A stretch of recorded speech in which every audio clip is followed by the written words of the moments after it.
नमस्कार, अब दुनिया की फटाफट बुलेटिन में आप सभी का स्वागत है और नजर डालेंगे आज के खास खबरों पर।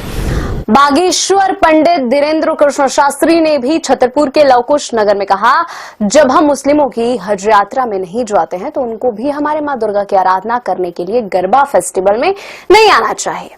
उन्होंने गरबा पंडालों के गेट पर गौमूत्र रखने की भी सलाह दी। यह उपाय लव जिहाद जैसी घटनाओं को रोकने के लिए जरूरी है। अमेरिका ने H-1B वीजा फीस बढ़ाई तो चीन ने लगाया के वीजा। चीन का नया के वीजा 1 अक्टूबर से लागू होगा। जॉब ऑफर के बिना भी आवेदन कर सकेंगे।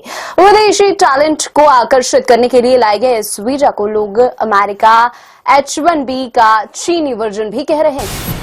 कारों की कीमतों में आई गिरावट को देखते हुए देश भर के वाहन शोरूम में खरीदारों की भारी भीड़ देखने को मिली। जीएसटी दरों में कटौती लागू होते ही लोगों में गाड़ियां खरीदने के होड़। मारुति सुजुकी और हुंडई मोटर इंडिया ने एक दिन की बिक्री का नया रिकॉर्ड बना दिया है। इंदौर में सोमवार रात एक 3 मंजिला इमारत गिरने से हड़कंप मच गया। इस दर्दनाक हादसे में 2 लोगों की मौत हो गई, 12 लोगों का रेस्क्यू किया गया। हादसे की जांच के आदेश। प्रधानमंत्री नरेंद्र मोदी ने जीएसटी 2.0 को लेकर देशवासियों को लिखा पत्र। कहा, अगली पीढ़ी से के जीएसटी सुधारों से बचत को बढ़ावा मिलेगा, समाज के हर वर्ग को सीधे फायदा होगा। अगर हम आयकर में कटौती और अगली पीढ़ी के जीएसटी सुधारों को जोड़ दें तो इससे लोगों को लगभग 2.5 लाख करोड़ रुपए की बचत होगी। मोदी सरकार का नवरात्रि के दौरान प्रधानमंत्री उज्ज्वला योजना के तहत 25 लाख मुफ्त एलपीजी कनेक्शन बांटेगी। सरकार प्रत्येक कनेक्शन पर 2050 रुपए खर्च करेगी। इसमें एक मुफ्त एलपीजी सिलेंडर, गैस चूल्हा, रेगुलेटर और अन्य संबंधित उपकरण शामिल होंगे।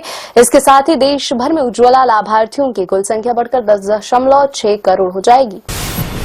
देश का सबसे बड़ा डिजिटल अरेस्ट जालसाजों ने खुद को बताया। ईडी और सीबीआई का अफसर टेरर फंडिंग का डर दिखाकर पूर्व बैंकर को 1 माह तक डिजिटल अरेस्ट रखा। 23 करोड़ रुपए ठगी के मामले की जांच जारी है।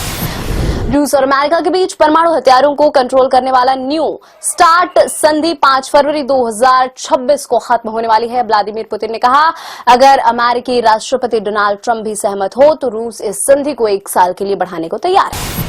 अमेरिका के विदेश मंत्री मार्को रूबियो ने विदेश मंत्री एस जयशंकर से मुलाकात के दौरान कहा, भारत के साथ संबंध अमेरिका के लिए अत्यंत महत्वपूर्ण है।